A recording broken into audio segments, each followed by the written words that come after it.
I usually work 12 plus hours a day, 60 plus hours a week. But despite that, last year I read over 52 books. For those doing the math, that's over a book a week. I'm gonna share exactly how I did that. My name is Arjun. I'm the CEO and founder of Doula.com, a business in a box for e-commerce. Doula is a venture-backed tech startup based in New York City that's raised over $13 million of venture capital from some of the world's best investors, including Y Combinator, Nexus Venture Partners, HubSpot Ventures, and notable angels like Cody Sanchez, Graham Stephan, Sahil Bloom, Dharmesh Shah, and more. And I promise you by the end of this video, I'm gonna share tactical tips on how you can read more. I actually use these tips, and despite working a lot, I found the time, I've made the time to read. These tips can work for anybody. Let me just share my story when it came to reading. I remember in middle school, I read a lot. And then when I went to college, I stopped. Reading for pleasure. And then when I started Doula, I started reading again. And really, I think the tweaks there in middle school when I was growing up, I just read what I enjoyed. And then in college, I think I had to read 4 classes, and then I maybe lost the love of reading. But then now as starting a business, I read more than I've ever read in my life, and I really enjoy reading. I would call it one of my hobbies. In a given week, it's probably something that I spend the most time on. So the first tip is Kindle in pocket. Well, let me take one step back. I have a Kindle. And look, I like paperback and hard copy, but I really like Kindle because I have access to more books. I actually bought a pocket-sized Kindle, and it's downloaded with books I'm reading, and it's in my pocket. Now, here's the beauty of this. There are so many times in your day when you typically will go to your pocket and grab your phone. Now, this might sound silly, but if you actually think about how often this is, let me name some times. Waiting for the elevator at work. If you are waiting for the train. If you are waiting for an Uber to come. I'm guessing in the bathroom, you grab your phone. Yeah, I said it. So the point is, there are so many times where if you add this up over the course of the day, probably 5 to 10 pages. And if you do that over the course of a full week, that's 50 to 70 pages right off the bat there. So the thing is, having my Kindle in my pocket, just anytime I'm waiting around, I grab my pocket Kindle instead of my phone and I knock out some pages. So that's an incredible easy hack. The second tip is Kindle on bed. So this is the other thing. I have a second Kindle, and this is a bigger Kindle, the Kindle Scribe, which I just keep on my bed. And the reason I do this is when I wake up in the morning or when I sleep, the Kindle's right there. I don't sleep with my phone on my bed. So similarly, before I sleep or when I wake up, all I have to do is click the screen and my book's right there. Again, you knock out some pages, and this is such an incredible way to go to sleep. So one of my favorite things about habits is the easiest way to make a new habit is to reduce the friction. In this case, I'm reducing the friction. There's a Kindle in my pocket and there's a Kindle on my bed. The third tactic is what I'll call Kindle family. My family has a shared Kindle account. Please, Amazon, if you watch this, don't kill the account. We have a shared account. And what's cool about this is we can all get books and add it to the shared account. So what I found is interesting is in my shared family, we have a shared taste in books. So if someone else likes a book, it's right there and we can read it. So try this with a group of friends or try this with your family. Create a shared Kindle account. And that way, if someone's interested in the book, it's likely someone else is too. And you're able to actually read more books because there's more books available. The fourth tip, and I think this is a huge one. I hear all the time people saying, and this used to be me, I'm stuck on a book.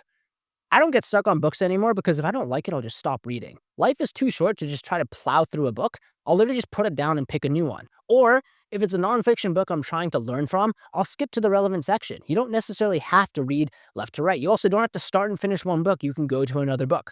Typically, I'll read one fiction and nonfiction book at the same time. But that's the other thing too. Life's too short to plow through a book. You don't have to read left to right. You can skip to different sections. Treat it like a blog post. You don't have to get stuck on books. So drop a book that you don't like. And lastly, I mentioned I read fiction and nonfiction. Here's the final thing I'll finish with. I read both for this big reason. I found that nonfiction raises my floor, but fiction raises my ceiling. And here's what I mean by that. I think the answer to any problem, especially a business problem, is found in a book. Someone's experienced it before. So the knowledge is in books. There's been so many times I've read a nonfiction book and said, God damn it, I wish I read this years ago. It raises my floor. However, here's what I like about fiction. Some people might say fiction's not worth it. You don't learn anything. I disagree. I think fiction forces you to grapple with what matters in life, and it raises your ambitions or ceilings. Oftentimes, I'll be stuck thinking on a problem, and after reading a fiction book, it changes my perspective, where either I'll think about the problem in a new way, or I'll just think bigger. Right? If I read a sci-fi book, I'm thinking in a completely different galaxy after I read a sci-fi book. And that actually helps me when I'm thinking about the minutia that I'm doing in terms of work on a task. It really does help though. So what I found is Nonfiction raises my floor, fiction raises my ceiling. I read both.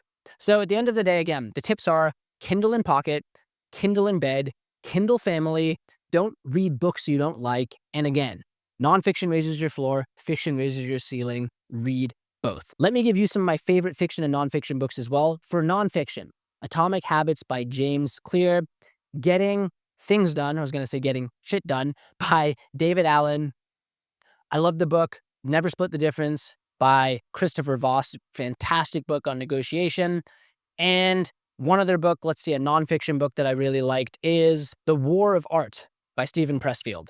So it's not The Art of War by Sun Tzu, The War of Art by Steven Pressfield. 4 great nonfiction books, check them out. And then for fiction books, a couple books I love. Shantaram was incredible. Pachinko was incredible. The 3 Body Problem series is wild. Loved Ender's Game as well. Check those books out too. I've also gotten into biographies. Endurance, the story of Ernest Shackleton, is incredible. I actually just recommend that if you're looking for nonfiction. I'm also a huge fan of Arnold Schwarzenegger's books.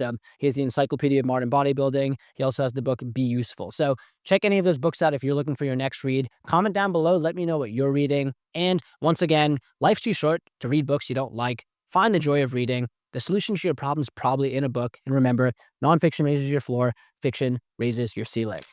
Thank you so much for watching the video, and we'll be releasing more content just like this, where I'll be giving you an unfiltered, behind-the-scenes look of what my life is like building and scaling Doula here in New York City, including the challenges the team faces on a daily basis, how we acquire customers, how we've raised funding, my favorite growth hacks, my morning routine, and more. So please like and subscribe to the channel. We'll be putting out content on the regular. And speaking of entrepreneurs, if you yourself are a founder looking to either start a new business or scale an existing business, Doula is your business-in-a-box solution. We've helped over 10,000 entrepreneurs from over 175 countries focus on what they do best, so Doula can handle the rest, the unsexy yet critical back office required for any business. Thanks so much for watching. See you in the next video.